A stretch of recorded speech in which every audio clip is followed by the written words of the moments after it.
está aí, internauta, nos ouvindo, se você puder compartilhar esta mensagem, por favor, compartilhe com outras pessoas, para que esta palavra possa alcançar outras vidas. E nós agradecemos todos os dias os cliques, os compartilhamentos, e agradecemos por você, internauta, está aí ligado e passando esta mensagem para outras pessoas. Fique ligadinho, porque hoje Deus tem grandes coisas para você. Hoje eu trago uma mensagem muito especial. Esta mensagem, ela vem com a intenção de nos mostrar como construir uma vida de paz. E hoje as pessoas correm atrás do princípio ou do segredo de como viver uma vida de paz. E tem diferença de viver uma vida de paz dentro do reino de Deus e fora do reino de Deus. E se você está querendo construir uma vida de paz, eu vou falar aqui aos olhos da Bíblia. E o que eu quero conversar com você a princípio é que a palavra construir, ela é do grego quem que está no controle. Quando eu falo controle, eu estou falando o controle da sua vida. Quando eu falo controle, eu preciso saber quem é seu dono. Eu preciso saber quem é teu conselheiro, a quem que você está ouvindo, quem é teu tutor, porque significa que você, para ter toda esta paz que você precisa ter o equilíbrio. E quando nós falamos de equilíbrio, nós estamos falando de algo muito simples, é algo que é justamente aquilo que Deus fez, é como se fosse o ponto no i.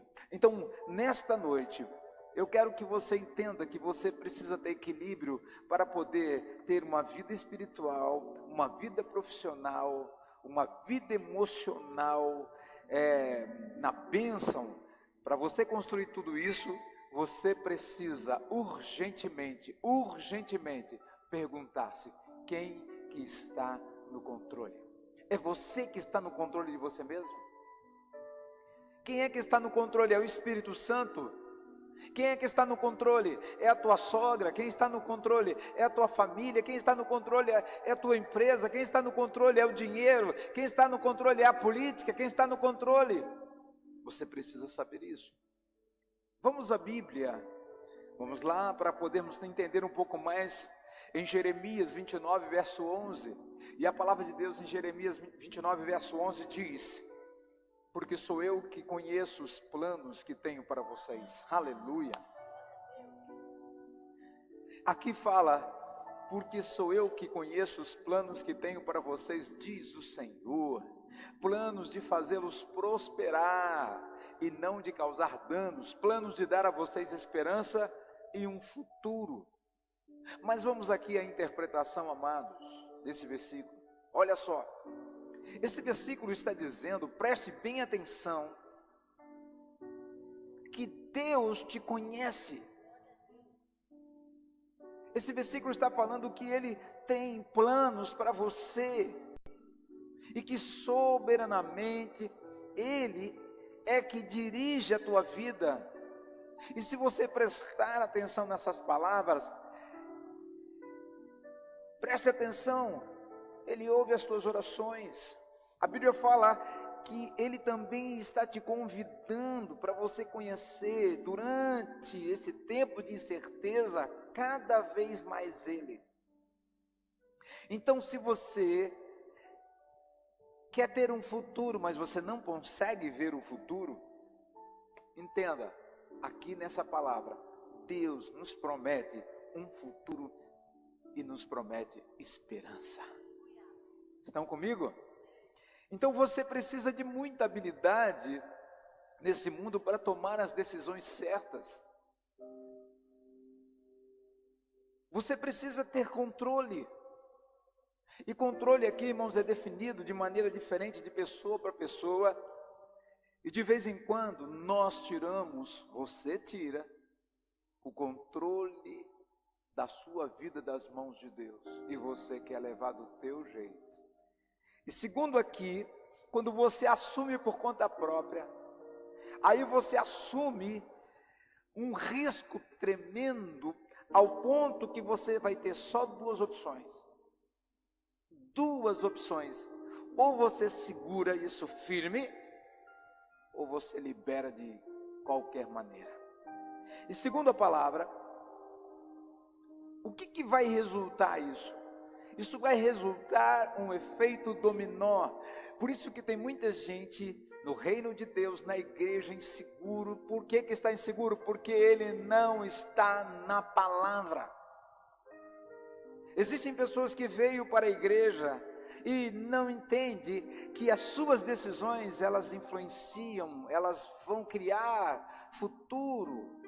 Então nós temos que ter cuidado, porque a habilidade que o Espírito Santo nos deu, de nós sabermos resolvermos coisas, decidirmos coisas, e quanto mais decisões nós tomarmos, melhor para nós.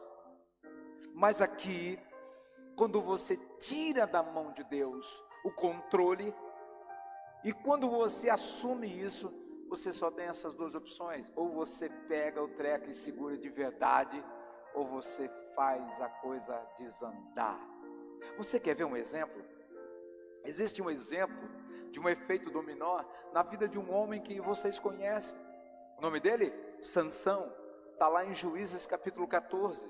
A história você pode ler na sua casa, pode ler com muita calma depois. Mas Sansão, irmãos, e os planos de Deus? Deus tinha planos para a vida de Sansão. Se você ver, diga comigo: a minha vida tem propósito nesta terra.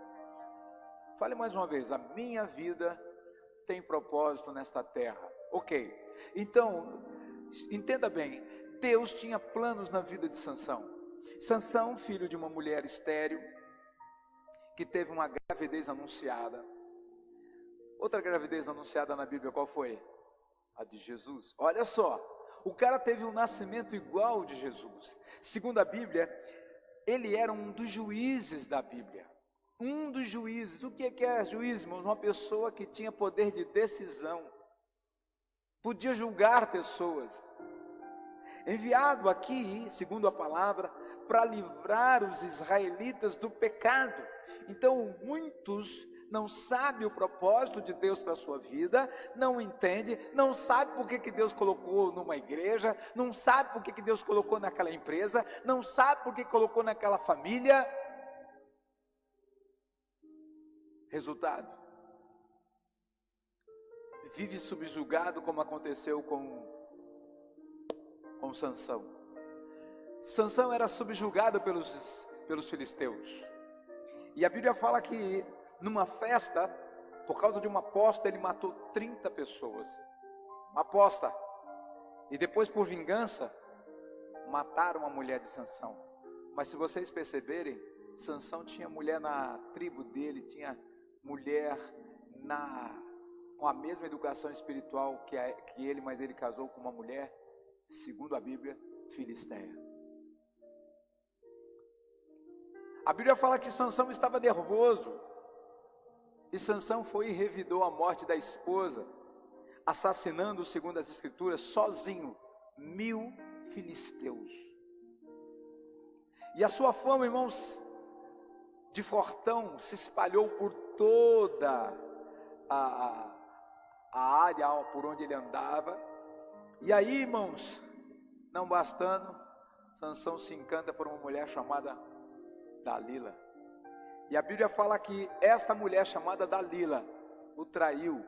E a Bíblia fala que ela aceitou 1.100 moedas de prata para descobrir qual era a razão da força que Sansão tinha.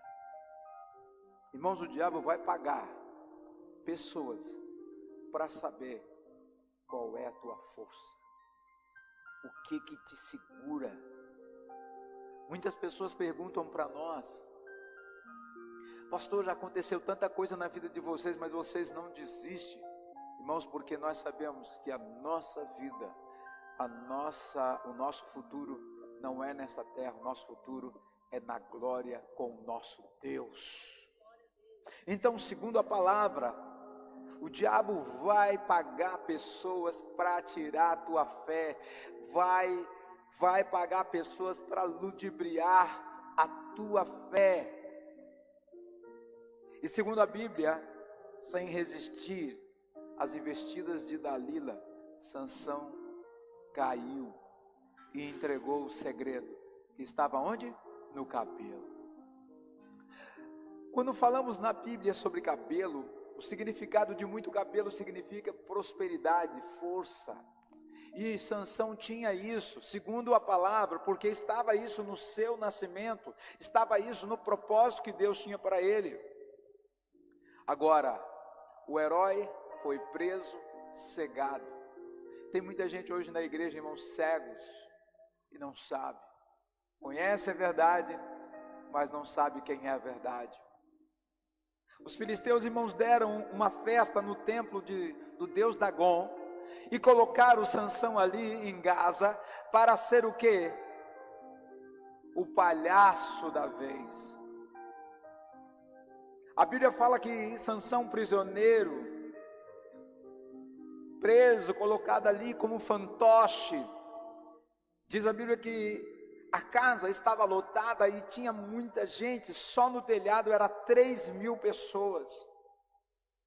A Bíblia também conta que Sansão, acorrentado, pediu a um guarda que o ajudasse durante todo o processo, e a Bíblia fala que ele empurrou as colunas que sustentavam o templo, e o que ele fez? Tentando matar todos os presentes, incluindo a ele. Vamos resumir isso, vamos entender isso. A Bíblia fala que quando Sansão fez o que fez, ele esqueceu do seu propósito. Tem muita gente que vem para a igreja e esquece o propósito. Irmãos, nós não nos batizamos, nós não compreendemos a Bíblia, nós não entendemos a Bíblia por entender apenas. Nós precisamos entender que a palavra nos coloca num ponto X. Nós precisamos entender que quando viemos para o reino de Deus é um checkmate. Na verdade, tu morre, tem que morrer. Não, mas eu vou para a igreja, tem que ser do meu jeito, tem que ser da minha forma. Que Bíblia é essa? Porque a Bíblia que Jesus coloca, Ele mesmo é o exemplo dele começar e terminar onde? Na cruz. Sansão esqueceu do propósito, Jesus não. Jesus não esqueceu da sua família, Sansão sim. Às vezes você está aqui, outra hora você está lá. Um dia você serve a Deus, outro dia não serve. Um dia você está lá na casa não sei de quem. Outros ficam atrás aí procurando ouvir Deus. Irmãos, Deus está conosco, está dentro de você, está dentro de nós. Escute isso. Moral da história. Moral desta história de Sansão é que as coisas geralmente parecem fora de controle quando você começa a negligenciar a Deus e as pessoas importantes que estão ao seu lado.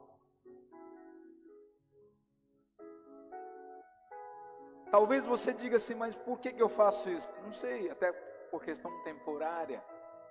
E outras coisas escorregam com mais facilidade, porque se você deixa uma cair, as outras vão caindo, efeito dominó. Então vão se transformar em um dominó de coisas que te fará sentir desequilibrado. E hoje, irmãos, a chave é ter equilíbrio. Amados, muitas vezes, uma das virtudes mais importantes no homem de Deus é o equilíbrio. Equilíbrio onde? Equilíbrio no seu ministério, equilíbrio na família, equilíbrio nos gastos pessoais, equilíbrio no comer, equilíbrio, enfim, em todos os setores da sua vida. A igreja hoje, segundo o que eu aprendi em todo esse tempo, é ensinado a Bíblia que nós devemos ter equilíbrio. Toda a matéria criada por Deus tem seu próprio equilíbrio. O sol, a terra e as demais coisas, elas seguem uma ordem natural de equilíbrio. E segundo a Bíblia, o homem equilibrado é caracterizado pelas maneiras temperante de agir diante das situações difíceis. Então olha bem, o apóstolo Paulo, lá em 1 Timóteo 3, verso 2, olha o que ele diz. É necessário, portanto, que o bispo seja irrepreensível, esposo de uma só mulher, temperante. E em Timóteo 3, verso 11, olha o que diz. E depois ele diz, da mesma sorte quanto a mulher, é necessário que sejam elas respeitáveis, não maldizentes, temperantes e fiéis em tudo. Escrevendo a Tito, no capítulo 2, verso 2, olha o que a Bíblia fala. Quanto aos homens idosos, que sejam temperantes, respeitáveis, sensatos, sadios, na fé, no amor e na constância. Então a Bíblia ela tem palavra de equilíbrio para todas as idades. Mas vamos às chaves que vão te ajudar a construir uma vida de paz. E o importante, irmãos, quando nós entendemos que o reino de Deus não é uma coisa que queremos, o reino de Deus é aquilo que Deus quer. O que nós precisamos aprender? Precisamos ouvir a voz de Deus, entender a voz de Deus. Vamos para a primeira chave. A primeira chave, faça uma auditoria da sua vida. O que é auditoria? Auditoria é uma ferramenta perfeita para você concentrar em diferentes áreas da sua vida, tipo na carreira, nos relacionamentos íntimos, nos relacionamentos familiares, em seu bem-estar emocional, na sua saúde, na sua finança, na sua espiritualidade e na sua criatividade. Então tem muita gente perdida porque não entende, não faz uma auditoria, não consegue fazer. Irmãos, e quando as coisas estão começando a aparecer fora de controle, geralmente é um sinal de Deus. Quando você vê que o trem está descarrilhando, que as coisas não estão dando certo, acorda, é Deus falando, para. E segundo o que eu entendo, normalmente quando você se torna muito ocupado, quando você se torna uma pessoa muito ocupada, você negligencia áreas importantes e vitais da sua vida, que te leva a sacrificar a sua saúde. Por isso que tem muita gente doente, porque ele pega muito tempo da vida dele e gasta em coisas desnecessárias. Eu também entendi, irmãos, que o seu tempo, segundo a palavra, e energia, gastos que você está usando em coisas que não vão te ajudar, vão fazer você entrar em piripaque. Outra coisa, o primeiro passo é verificar quão feliz você está nessas principais áreas que eu já coloquei. Você precisa fazer uma auditoria, você precisa entender o que está de errado na sua vida. Segunda chave, recupere a sua confiança. Confiança, irmãos, aqui é a raiz de como você se mostra todos os dias. Tem gente, irmãos, que é tão confiável que não se entende o que se fala, não entende o que se faz, não existe coerência naquilo que a pessoa faz. Tem gente que se mostra tão ocupado, mas não para, se diz calmo, mas não para. Tem gente que diz, não, mas eu sou uma pessoa calma, eu sou uma pessoa organizada, mas não tenho uma agenda, não tem planos, não segue nenhuma regra, para comer, come o que quer. Às vezes tem pessoas que perguntam assim, pois é, né? Tal comida faz mal, tal outra, tal... Mas para mim não tem nada não. Você fala isso porque você ainda é novo. Porque quando você tiver a sua idade, que você estiver sentado na frente de um médico, que ele é um profissional nessa área, ele vai dizer, você não pode comer isso, isso e aquilo. Mas isso aqui eu comia, pois é, isso que você comia te causou mal. Quando nós falamos que você precisa recuperar sua confiança, significa que você não vai precisar de pedir que pessoas falem para você o que você precisa fazer. Você mesmo vai ter autonomia de fazer. Então aqui, e isso é mais do que levantar e ir trabalhar. É sobre ter uma intenção para o dia. E quando as coisas estão saindo de controle, irmãos, é por causa da falta de compreensão física. compreensão física e mental. Eu posso dar um conselho aqui? Vamos lá. Se for conhecimento, aprenda com aqueles que você admira e entre em contato com um mentor, alguém que possa te orientar, que dá diretriz para você, um líder com quem gostaria de trabalhar. Depois de alcançar controle, você vai se sentir muito melhor. E para se ter confiança, você precisa de boas orientações. Fala comigo, para mim ter confiança, eu preciso ter bons conselhos. Terceira chave, enche a sua mente com as coisas de Deus.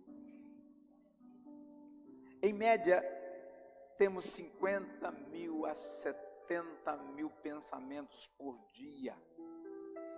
E embora seja impossível acompanhar todos os pensamentos, amados, que atravessam a nossa mente, eventualmente, uma longa lista de coisas começa a aparecer, incluindo coisas para fazer como tarefas diárias, recados, pessoas para ver, ideias e projetos. Existem pessoas, irmãos, que querem fazer tudo. Quer abraçar o mundo. Quer trabalhar, quer ter amizade, quer fazer exercício, quer andar por todos lados. Mas a ideia aqui é encher a sua mente com as coisas de Deus. Isso vai ajudar sua mente a decifrar o que Deus tem para você.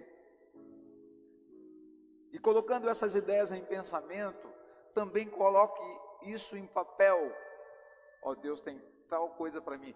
Quando você receber uma palavra, grave no celular, grave e escreva num papel e ponha as claras, ponha aonde você vai ver para você lembrar, porque tem pessoas, irmãos, que esquecem fácil. Bom, mas se lançar uma maldição ou alguém lhe chamar de chato, de feio, não precisa de papel nenhum, você lembra rapidinho. Mas você precisa guardar as coisas boas. O que é coisas boas? Você precisa guardar aquilo que vai te notificar. Um conselho, da próxima vez que você estiver se sentindo sobrecarregado, pegue 15 a 20 minutos. Essas ideias que estão passando, turbilhões de ideias na sua cabeça, pega elas e anota uma por uma em papéis. E daqui a pouco você começa a folhear e ponha quais são os importantes e os menos importantes, irmãos, e use de todos os jeitos para poder você ter uma boa vida. Estão comigo? Digam amém. Vamos para a quarta chave. Organize as pequenas coisas.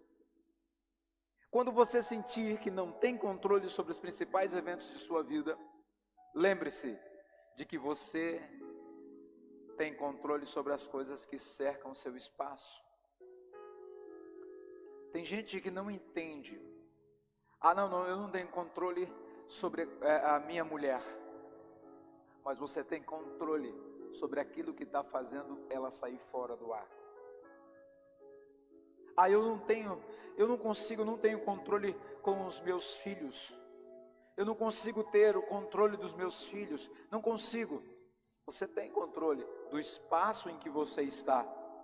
Você pode cuidar de um celular que é dado para ele, você pode cuidar de uma televisão que está sendo mostrado para ele, você não entende, mas as imagens que são colocadas na televisão são coisas que são chamativas, que criança entende muito bem, aprende, são mensagens subliminares, e as mensagens, elas não são mais subliminares, elas são estupidamente claras. Se é para falar sobre coisas que o seu filho tem que ser, fala de verdade. Então você pode controlar, é um celular, é uma televisão, é o que você fala, é o que vocês dois, como marido e mulher, fazem. O que adianta, irmãos, eu estar preocupado com o meu carro está com algum problema, tem alguma coisa, uma coisa diferente, o que eu tenho que fazer? Eu não tenho controle sobre o efeito do estrago, mas eu posso também saber como consertar. E aonde? Um especialista. Eu vou no mecânico, o mecânico diz, aquela peça está trocada. O que eu vou fazer? Eu vou numa loja, comprar a peça, ele troca, pronto, resolveu o problema. Então, muitas pessoas não têm o controle das coisas que ele acha, mas as coisas que estão ao seu espaço, você pode controlar sim. Entenda bem, literalmente isso significa ter controle, muitas vezes, sobre a limpeza da sua casa, a organização das suas gavetas, quando você gasta, quanto tempo você gasta nos teus hobbies. Tem gente, irmãos, que gosta de ir para shopping, gosta de viajar, gosta de estar passeando, gosta de fazer isso, gosta de fazer aquilo, gosta de ficar em casa. Cada um tem as suas manias, os seus jeitos. As pequenas coisas se somam e também pode ajudar você a sentir que está recuperando o controle da sua vida. Até aqui tudo bem? Quinta chave: defina seu propósito. Redefinir ou identificar seu propósito é uma raiz que deve ser plantada dentro de você. O que é propósito? Tem gente que acha que veio para esse mundo para trabalhar e ganhar dinheiro. Só isso. Quando falamos de dinheiro, nós temos que ter cuidado, porque ele pode virar mamão na nossa vida. Não, eu vou trabalhar, eu tenho que ganhar dinheiro. Não, porque eu tenho que pagar as contas. Pois é. Defina seu propósito. O nosso Brasil agora está pensando em fazer uma reforma da Previdência. Quantas pessoas que vão ficar de fora dessa Previdência? Quantas pessoas que nem vão alcançar a Previdência? Talvez você fale assim, não, mas isso aí, o que tem a ver com o propósito? O propósito seu de trabalhar é de um dia se aposentar.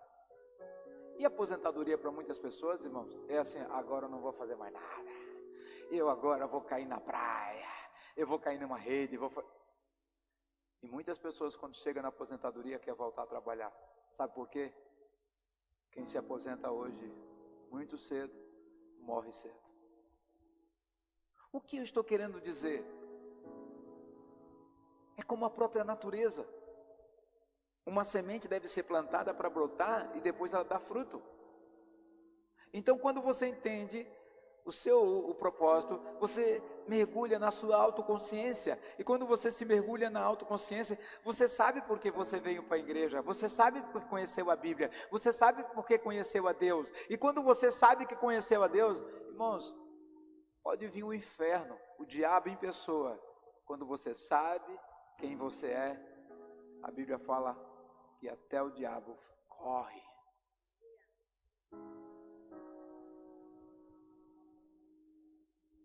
Você precisa identificar, definir seu propósito. Esse tem que ser o teu núcleo. Irmãos, é interessante, existem palestras por aí que se paga, tem um grande palestrante no exterior. Para você pegar uma palestra com ele demora aproximadamente de meses. E quando você consegue uma vaga lá, você gasta de torno de 15 a 20 mil dólares só na inscrição. 15 mil dólares só na inscrição.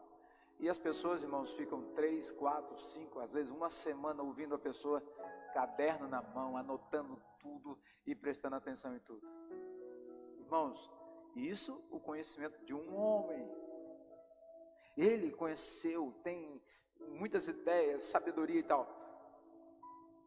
A palavra de Deus, irmãos, ela nos mostra que o propósito de Deus era de nos colocar nessa terra para a gente glorificar a Deus em tudo. Tudo, tudo, tudo, tudo. Mas as pessoas hoje elas correm atrás de quem? De homens, de glória, de estrela, de status, de estar na frente. Olha o que aconteceu com Sansão. Sansão esqueceu que o brilho dele vinha de Deus. Quando Deus se afastou de Sansão, aonde é que ele foi parar? Morte. Você precisa relembrar do seu propósito.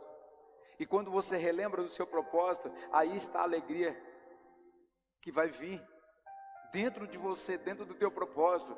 E você precisa deixar isso enraizar. Você não pode, eu nasci porque eu tenho que ser marido, ou tenho que ser esposa, tenho que ser filho, aí eu tenho que ter isso, eu tenho que trabalhar. Irmãos, você não nasceu para isso. A palavra de Deus fala que você nasceu para glorificar a Deus. Vamos falar do que é glorificar a Deus. Glorificar significa que você vai fazer a vontade de Deus, e tudo que você for fazer nessa terra, Deus vai permitir que você faça. Você vai prosperar, você vai ter coisas, e você vai dizer assim, ó, por que eu tenho tudo isso? Porque Deus me deu. Mas tem gente que diz, não é isso aí, eu trabalhei, pô, eu fiz, eu tenho condições, eu sou uma pessoa inteligente, eu conheço. Você precisa entender que o teu propósito, meu Deus, eu fico pensando, quando Jesus veio a essa terra, qual era o propósito da vida dele? Era de nos salvar. Mas, irmãos, qual foi o processo da vida de Jesus? Estávamos conversando isso antes do culto. Muita gente achou que Jesus era para ser milionário, vinha aqui morar numa casa com 50 quartos, com 50 banheiros. Era isso? Não. Jesus teve uma vida simples, uma vida modesta, mas segundo as Escrituras, ele nunca esqueceu porque ele foi colocado nesta terra. E você pode pegar vários exemplos na Bíblia de homens que Deus chamou ele para fazer o trabalho, em determinado momento ele esqueceu do propósito. Irmãos, naquela época que as pessoas ouviam Deus assim, de o som ser claro e evidente, agora imagina nos dias de hoje, que as pessoas nem ouvir a palavra de Deus escrita querem ouvir. Agora imagina se vai ouvir Deus, mas ouve um filme, ouve uma novela, ouve a notícia, ouve a notícia grave que está acontecendo. Então nós precisamos definir o nosso propósito. Quando fala propósito, está falando de aquilo que Deus colocou para você fazer nessa terra. E nós devemos nesta terra, irmãos, amar o nosso próximo, primeiro a Deus, depois amar o nosso próximo, mas aqui fazemos primeiro a vontade de Deus, depois a nossa. Vamos para a sexta chave. Avalie o seu gerenciamento de tempo. A gestão do tempo, irmãos, é uma habilidade para a vida e levamos muito tempo para dominá-la. O que é gerenciar? Às vezes tem gente, irmãos, que não sabe gerenciar nem a compra do mês. Ele diz, não, eu comprei com cheque agora, daqui a 30, 40 dias eu vou pagar e tal. Ele não sabe gerenciar, não sabe o que ele está fazendo. O que ele está fazendo? Ele está jogando as coisas para frente. Quando nós estamos de gerenciar, estamos colocando as coisas em ordem. Você precisa avaliar seu dia e ver quanto seu tempo e energia vai ser determinado de uso nas atividades que você vai fazer. Por exemplo, eu tinha uma paciente que eu atendi uma época, e essa paciente, o que ela fazia? Ela tinha 2 empregos e reclamava porque tinha pouco tempo com a família, reclamava porque tinha 75 horas por semana, mais 14 horas de deslocamento, era 5 horas para dormir, pouca coisa, e vinha, reclamava disso, reclamava daquilo. Aí até que um dia eu comecei a fazer essa questão, pedi para que ela fizesse uma lista do que estava fazendo, aonde estava gastando o seu tempo, aonde a energia estava indo. Resultado, depois de ter uma imagem mais clara, eu perguntei se valeria a pena esses 2 empregos. Aí eu apurei um pouquinho mais. Vale a pena sofrer tanto por esse dinheiro? Aí me respondeu que não. Então, às vezes, é preciso avaliar um pouco as coisas e ver aonde o seu tempo é gasto, com quem você está alinhando as suas necessidades. Até aqui tudo bem? É muito importante quando nós passamos a ser realista com nós mesmos. É importante, amados, que você avalie. Quando nós falamos de gerenciar, nós estamos falando que você vai botar em ordem os determinados, o que é mais importante, o que não é mais importante. Se é interessante estar com o celular ligado de manhã, se é interessante o celular estar ligado a noite toda, se é interessante você já ir para o trabalho com o celular e conversando com pessoas, será interessante você estar lá escondidinho mexendo no Facebook ou no WhatsApp, que é um maior meio de comunicação hoje, no seu trabalho, onde lá não pode estar usando o WhatsApp? Gerencie isso. Sétima chave e última. Não seja muito duro consigo mesmo. E hoje aqui nós temos isso. Quando as coisas parecem estar se acumulando contra você, às vezes você é mais rápido em se pressionar para voltar aos trilhos. Tem gente, irmãos, que vê que quando a coisa está apurando, ele quer, não, peraí, agora eu vou voltar para Deus. Não, agora eu vou seguir a Deus de verdade. Daqui a pouco ele cai fora do trilho de novo e ele se pressiona a voltar. E o interessante é que quase que imediatamente as pessoas fazem isso. E eu preciso entender, irmãos, que é uma série de etapas em direção a um objetivo específico. E não existe uma única solução para você se recuperar da noite para o dia. Isso leva tempo. As rotinas são, irmão, construídas por meio de quê? De consciência e paciência. Você não constrói as coisas, irmãos, de uma maneira... Você precisa criar primeiro o hábito. Criamos o hábito na nossa casa de orar pela manhã e orar pela madrugada, pela noite. É hábito.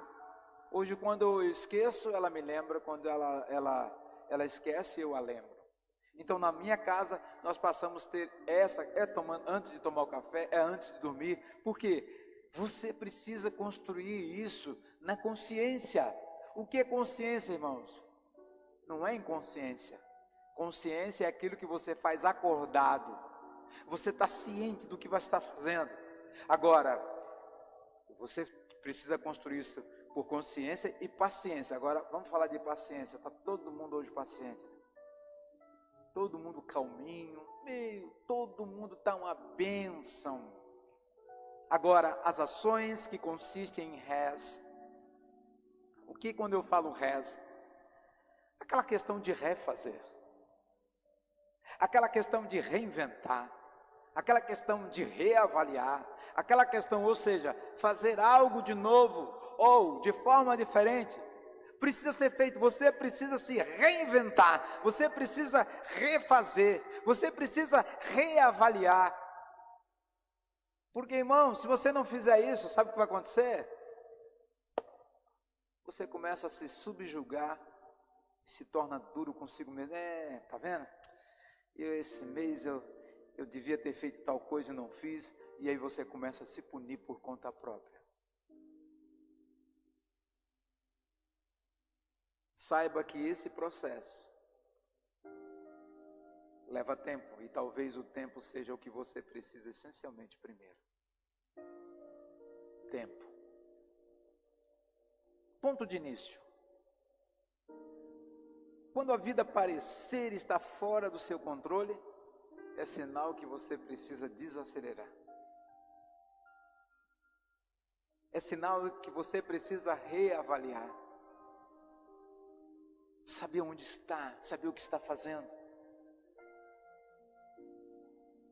Muitas vezes, quando as coisas começam a desmoronar de uma só vez, é um indicador que você perdeu o equilíbrio. E adquirir o equilíbrio é uma lição de aprendizado ao longo da vida. E quando falamos ao longo da vida, estamos falando de mudanças com os principais eventos da vida, mas ao longo do tempo. Da próxima vez que você sentir que tudo está acontecendo ao mesmo tempo, saiba que é hora de reconstruir. É hora de reiniciar, mas com algo diferente. Amém? Que nessa noite, essa palavra possa fazer com que você entenda que se tudo está fora do lugar ao seu lado, tem como você consertar. Mas como que eu faço? As coisas que estão ao seu redor. Talvez você me pergunte, você, o pastor, sabe de todas as coisas? Não, mas a palavra de Deus sabe e ela é fiel e justa nesta questão. Existem N exemplos na Bíblia de pessoas que perderam o seu foco. Irmãos, lembro eu de quando criança, quando se falava de ser um crente, de ser uma pessoa cristã, E eu nem quero que você leve isso como exemplo e fazer para ser desse jeito, porque não dá mais. Eu me lembro, irmãos, que crente chegava na igreja, ele tinha que orar pelo menos umas 2 horas antes do culto. Tinha culto todos os dias da semana. Eu me lembro muito bem que quando falava de jejum, não era meio-dia ou 1 hora, era o dia inteiro, a semana inteira. Você quer ver? Lá em Israel existe o Ramadã, e o Ramadã é um mês inteiro. As pessoas acordam 7 horas da manhã, das 7 até as 7 da noite, não come absolutamente nada, só bebem água. E eles fazem isso quando? Desde tempo que nós conhecemos. Hoje em dia, as pessoas perderam a noção. E eu me lembro quando criança, que eu chegava e via aquelas mulheres indo para a igreja sozinha, seus maridos não. E às vezes eu encontrava meu pai conversando, minha mãe conversando com elas, e elas diziam, não, mas um dia meu marido vai estar conosco, minha família vai estar conosco. Irmãos, eu ficava impressionado com aquelas mulheres, querendo que os seus filhos saíssem da droga, saíssem do álcool e viessem para a igreja. Irmãos, eu tinha muitas vezes marido que batia nas suas esposas. Sabe por quê? Porque elas estavam querendo buscar o bem na igreja. Não, porque naquele lugar, naquela igreja lá, ou esse tal de igreja, isso aí. E, irmão, eu entendia que a mulher estava querendo construir a sua vida, reconstruir a família. Aí, não, esse lugar lá, provavelmente eles querem deixar o pastor rico, e querem dar um dízimo, vão deixar o pastor cheio de dinheiro. Irmãos, antigamente as pessoas passavam por tudo isso, nem davam bola para nada, iam para a igreja. Tinha pessoas que eu conhecia que a igreja que eu pertencia, que meu pai era pastor, tinha culto de tarde e à noite. Eu me lembro muitas vezes que eu chegava, meu pai falava, ô filho, hoje eu preciso que você vai tocar lá na igreja na parte da tarde. Eu disse, eu vou sim, pai. Mas eu precisava de convite. E chegou uma hora que eu acostumei a ir todos os dias na parte da tarde. E eu me lembro que muitas vezes, depois que eu comecei a trabalhar, não podia mais, só à noite. Às vezes eu saía do banco, já ia direto para a igreja.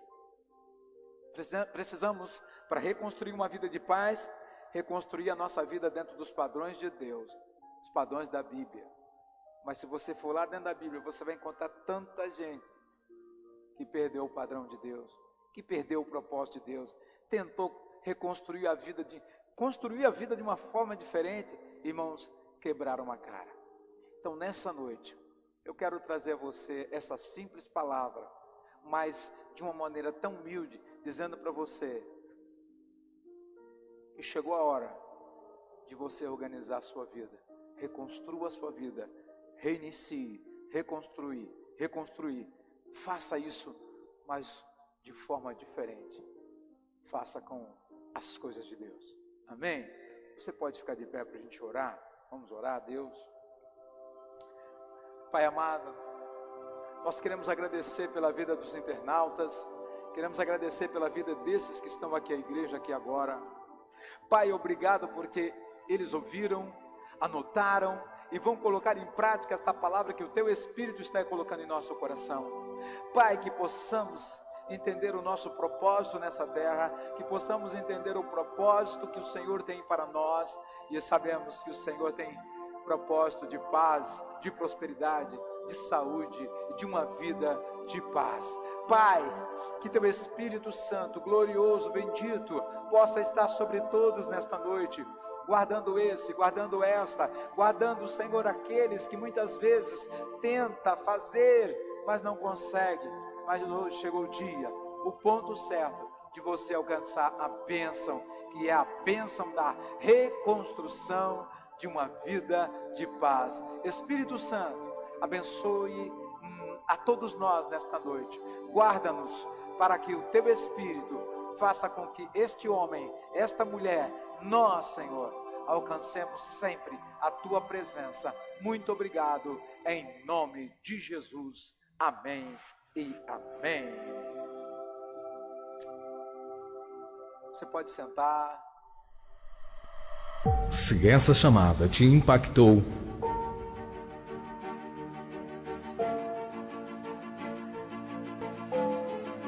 Ajude-nos a abençoar e levar ela a mais pessoas.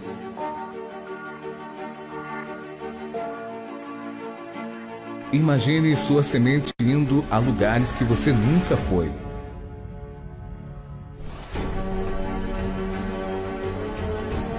Você pode ajudar essa obra.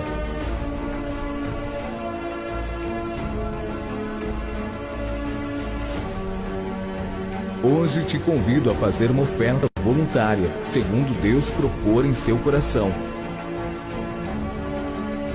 No Banco do Brasil, agência 2629, dígito 8, conta corrente 27805, em nome do pastor Gidalte Paulino da Silva Filho.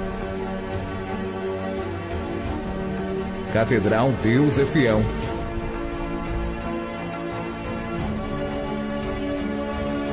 Preparando o caminho do Senhor até que Ele venha.